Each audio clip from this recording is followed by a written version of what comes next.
We want to get you now to our chief meteorologist, Chris Holcomb, who has been tracking this for you all afternoon. And Chris, you're saying that this has kind of moved out, and now we're just left to deal with what's kind of going to be out there as people look at the damage. Yeah, you know, at least the rain is moving out right now. We've got a couple lingering showers, though, still left over up in North Georgia, even a little bit of lightning with that. This is not severe, though. Our severe weather threat is over. All of that has pushed over to the east of us. Here's a look at some of those showers that we're talking about here. A little bit of lightning just to the south of Ellijay. That's just moving around that area of low pressure that's up to the north. Our main severe weather threat has moved well off to the east right now. You can see some of those storms still producing severe weather north of Augusta over towards South Carolina and pushing up just to the west of the Columbia area where we have the strongest storm activity now. But things have cleared out of Athens, out of Madison, out of the Eatonton area, moving out right now. So it will be getting much better there. Here's a look, though. We mentioned there's those few showers up in North Georgia.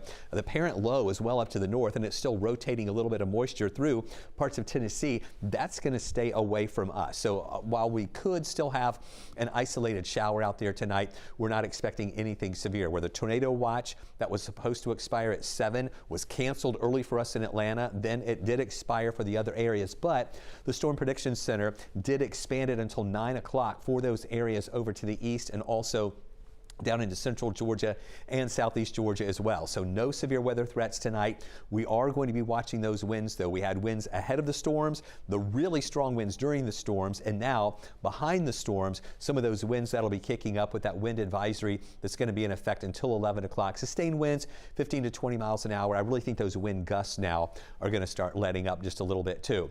Now, the National Weather Service has been busy. We have all been busy tracking these storms moving through.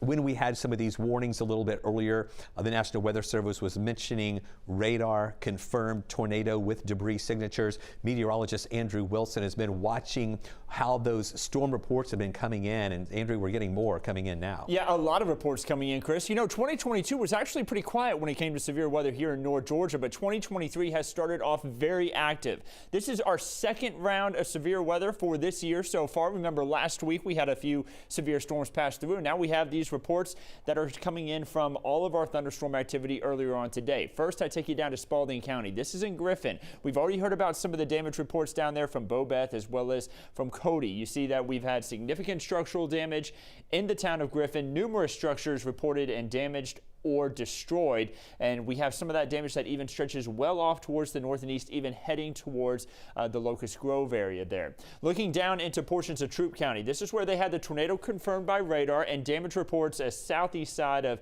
LaGrange, major structural damage and numerous trees down, blocking I-185, not I-85, I-185.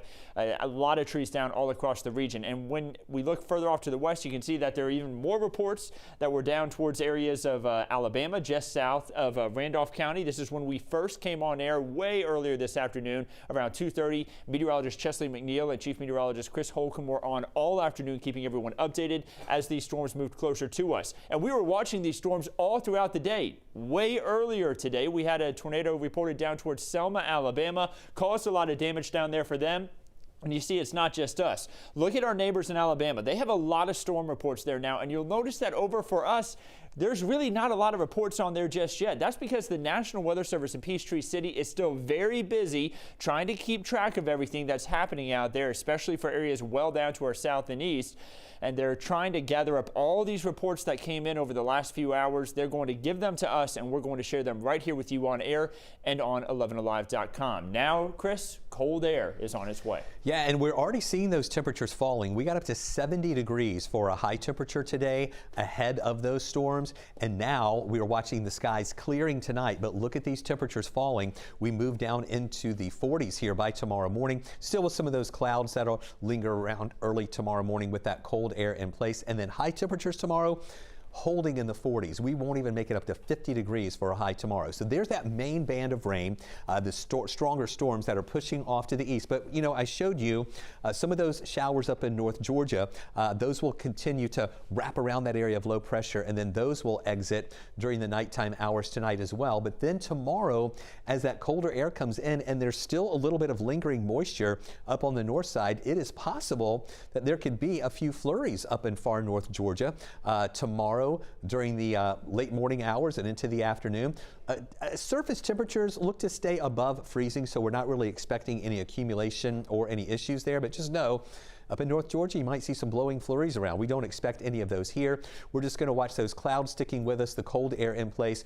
The clouds mixing in with the sun at times tomorrow. Then on Saturday, clouds breaking up even more. But we're going to be below freezing on Saturday morning, and then afternoon highs Saturday still only in the 40s. So for the parade in Athens, nice sunshine there, but it is going to be chilly for the parade. Then on Sunday, we start off below freezing, most likely in the 20s Sunday morning, and then afternoon highs rebounding back up into the 50s. Then we'll be looking ahead into next week as we have a dry start to the first part of the week, and then an additional area of rain comes in during the day on Tuesday, and then a few of those showers will linger with us, those rain chances into the middle of next week too.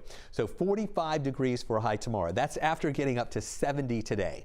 Clouds will decrease, and then on Saturday, mostly sunny, a low of 31, high of 47, down to 29 Sunday morning with a high of 55, so a little warmer Sunday afternoon. For the King holiday, it will be mostly to partly cloudy skies, pretty good day, highs near 57. Back to the 60s though, Tuesday, Wednesday, and Thursday as we see those rain chances coming back. 50% on Tuesday, and then about a 30% chance for showers here on Wednesday and Thursday. All right, thanks a lot, Chris. To keep you up to date with your weather alerts in your community, just make sure you download that 11 Alive News app. You can also scan the QR code on your screen to download it for free in your app store. Then you can turn on those alerts and weather updates in your community. Stay with us. We'll be right back after the break.